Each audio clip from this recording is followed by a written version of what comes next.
বিশ্বনবী জুমার খুতবা দিচ্ছেন, হঠাৎ বিশ্বনবী দেখলেন হাসান আর হুসাইন লাল দুইটা জামা পরে জুমার মসজিদের মধ্যে ঢুকে একবার কাতারের এইদিকে দৌড় মারে, আরেকবার ওইদিকে দৌড় মারে।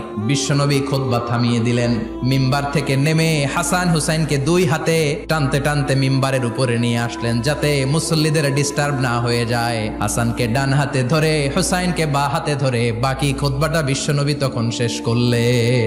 আবার বিশ্বনবী জুমার খুতবা দিতে দাঁড়ালেন, এক সাহাবী এসে বসে বলল, বিশ্বনবী বললেন, কম দাঁড়াও, 2 রাকাত পড়ছো?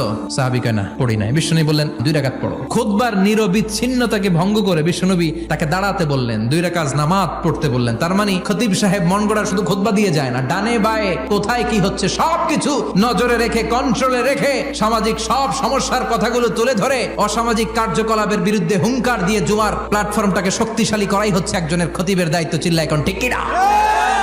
এ কাজই করেছেন বিশ্বনবী 500টা খুতবায়।